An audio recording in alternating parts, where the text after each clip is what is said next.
और आप उस संवैधानिक अधिकार को छीन रहे हैं एक गैर संवैधानिक बिल लाके। क्या क्या लिखा इस कानून के अंदर आपने, किस तरीके से आपने इस संविधान की हत्या करने का काम किया। आप बड़ी बड़ी बातें कर रहे हैं। ये सरकार कह रही है कि ये कानून हम मुसलमानों के भले के लिए आ रहे हैं। जब मैं आपसे सुनता हूं तो मुझे लगता है कपिल शर्मा कॉमेडी सर्कस में बोल रहा है।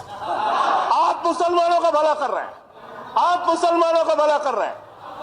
दोनों सदन में एक भी सदस्य, दोनों सदन में सिर्फ एक सदस्य गुलाम अली को छोड़ के एक भी सदस्य आपका मुसलमान नहीं है। आप मुसलमानों का भला कर रहे हैं, आप मुसलमानों का भला कर रहे हैं।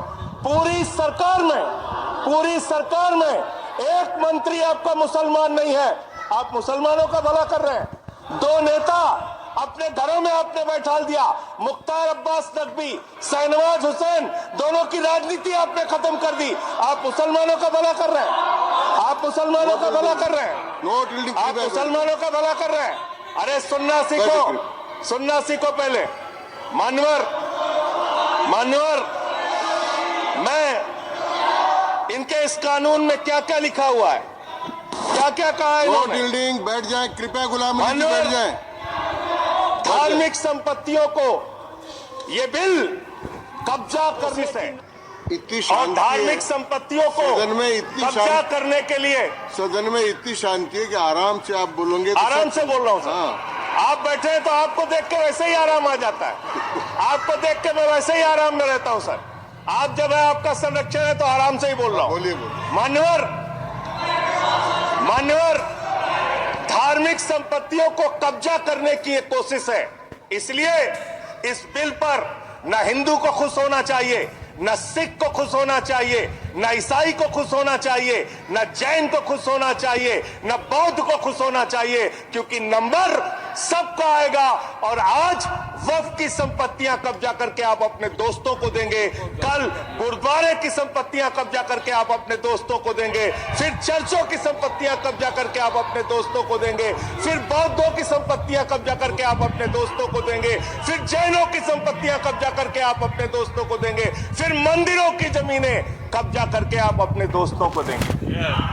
आप तो वो लोग हैं जिन्होंने प्रभु श्री राम के मंदिर में भी घोटाला किया। मान्यवर, प्रभु श्री राम के मंदिर के जमीन में घोटाला किया। मैं कागज दूंगा सर, मैं कागज दूंगा। बंद कर दिया मैंने। ये लोग राम मंदिर में घोटाला करने वाले लोग हैं, राम मंदिर की जमीन का चंदा खाने वाले लोग हैं सर। ये लोग 2 करोड़ की जमीन 5 मिनट में 18 करोड़ में बेची सर इन लोगों ने। 16.5 करोड़ का घोटाला किया, 18.5 करोड़ में जमीन बेची। ये राम मंदिर में घोटाला करने वाले लोग हैं सर। मान्यवर, अरे प्रभु श्री राम के नाम का पैसा खाते हो तुम लोग। अरे बैठ जाओ, राम मंदिर का पैसा खाते हो। अरे राम मंदिर में घोटाला। मान्यवर, आपने कहा कि इससे आप पिछड़े मुसलमानों का भला करने जा रहे हैं। सुनने में बहुत अच्छा लगता है कि आप पिछड़े मुसलमानों का भला करने जा रहे हैं। आपने इसमें कहा कि आप महिलाओं का भला करने जा रहे हैं। सुनने में बहुत अच्छा लगता है कि आप महिलाओं का भला करने जा रहे हैं। लेकिन ये सरकार, और यहां पे इस समय मंत्री जी नहीं है, मैं उनसे पूछना चाहता हूं, आप देश को और सदन को गलत जानकारी क्यों दे रहे हैं? मानवर, 2013 के वक्फ बिल में जो भारतीय जनता पार्टी की सहमति और सहयोग से पास हुआ, उसमें भी महिलाओं के लिए आरक्षण था। मना कर दीजिए कि नहीं था? मना करिए कि हम गलत बोल रहे हैं। मान्यवर, मंत्री जी ने कहा 1 करोड़ सुझाव आया। मैं आपसे पूछना चाहता हूं, कितने करोड़ ईमेल आए, कितने करोड़ पत्र आए, कितने करोड़ सुझाव आए? पूरे देश को जानकारी दीजिए। और मैं आपको दावे के साथ कह सकता हूं, जब पूरा सच सामने आएगा तो देश को पता चलेगा कितने लोग इस बिल के विरोध में थे, कितने लोग इस बिल के समर्थन में थे। मैं जेपीसी का सदस्य था मानवर, मैं कह रहा हूं आपसे लाइए। और आप पिछड़े मुसलमानों का भला करना चाहते हैं? मैं आपसे हाथ जोड़कर निवेदन करता हूं, विनती करता हूं, और हमारे जो मित्र उधर भी हैं, अगर आप मेरी बात से सहमत हैं तो समर्थन करना। समाज में छुआछूत को, बीमारी को मिटाने के लिए चलिए उठाते हैं कदम, और अगले सत्र में एक बिल लेके आइए जितने भी हिंदुओं की कमेटियां हैं, ट्रस्ट है, बोर्ड है, उन सारे ट्रस्ट और कमेटियों में 80% आरक्षण दलित, आदिवासी और पिछड़े हिंदुओं को दीजिए। मैं समर्थन करूंगा आपका, माला पहनाऊंगा आपको। आप पिछड़ों का भला करने की बात करते हैं, आप दलितों का भला करने की बात करते हैं। आपकी मातृ संस्था आरएसएस 100 साल तक आपने एक भी दलित, पिछड़ा और आदिवासी, एक भी महिला को आज तक आरएसएस का प्रमुख नहीं बनाया। आप दलितों और पिछड़ों और आदिवासियों की आरएसएस के बारे में भला करने की बात करते कर हैं। दीजिए। माननीय, इस बिल में क्या लिखा है? आप जो भी बातें इस विधेयक के अलावा बोलेंगे उन सबको मैं एक्सप्रेस नहीं है।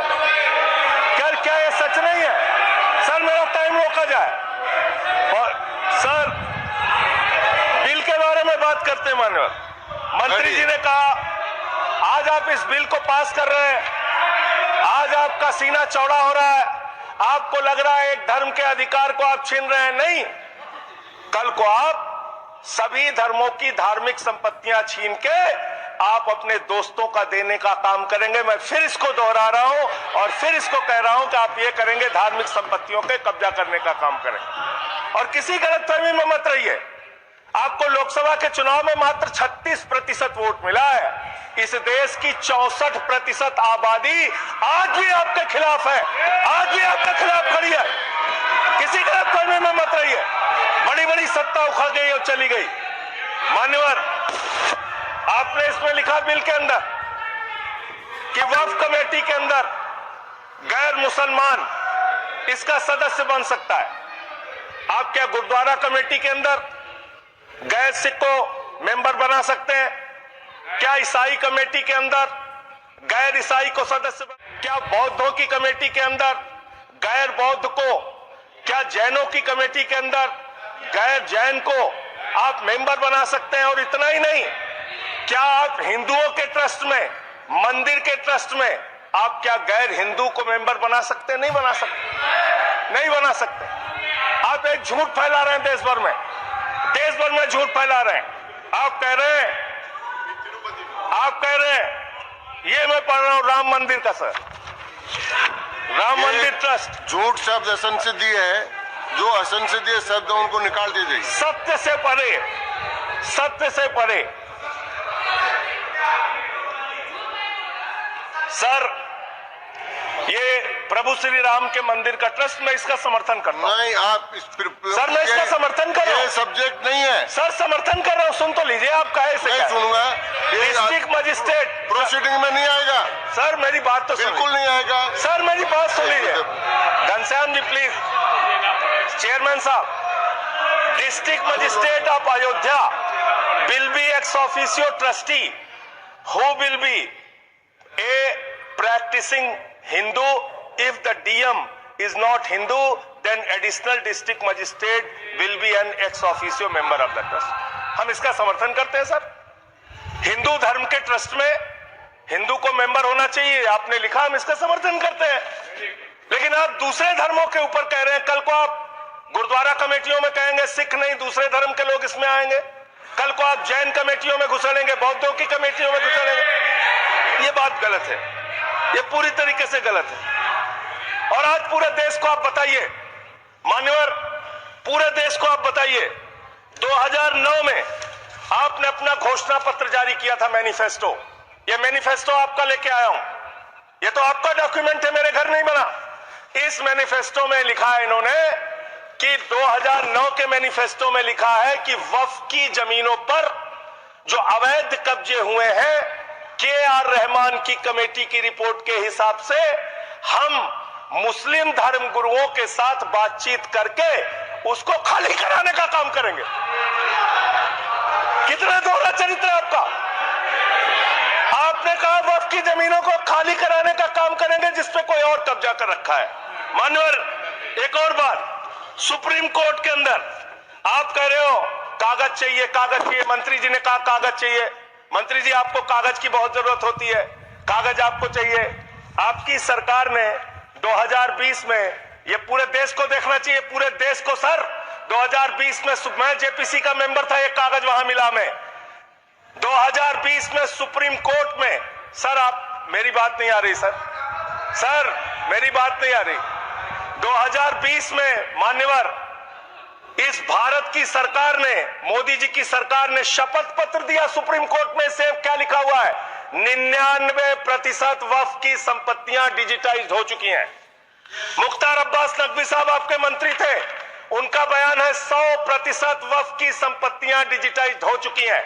तो जब आप सारी संपत्तियां डिजिटाइज कर चुके हैं, सब कुछ ऑनलाइन कर चुके हैं वामसी पोर्टल में, सारे कागजात जांच चुके हैं, फसाद कराने के लिए फिर से कागज मांग रहे हैं। फसाद कराने के लिए आप फसाद कराने के लिए कागज मांग रहे हैं। आप फसाद कराने वाले हिंदू हैं, हम सौहार्द फैलाने वाले हिंदू हैं। यह बुनियादी फर्क है, यह बुनियादी फर्क है आप में। आप देश भर में फसाद, नफरत, लड़ाई, झगड़ा कराने का काम करते हैं। मान्यवर, मैं अंत में आप लोगों से सिर्फ एक ही बात कहना चाहता हूं कि आज सच्चर कमेटी की रिपोर्ट की बात कही गई और कहा गया 12,000 करोड़ की आमदनी हो सकती थी। एक सुझाव मैं पूरे सदन की तरफ से इस सरकार को देना चाहता हूं। 12,000 करोड़ की आमदनी की चिंता है वक्फ की, करोड़ों मुसलमानों की चिंता है आपको। एक अपने दोस्त को पकड़ के लाइए, नीरव मोदी को 20,000 करोड़ वसूलिए, 12,000 करोड़ वक्फ को दीजिए।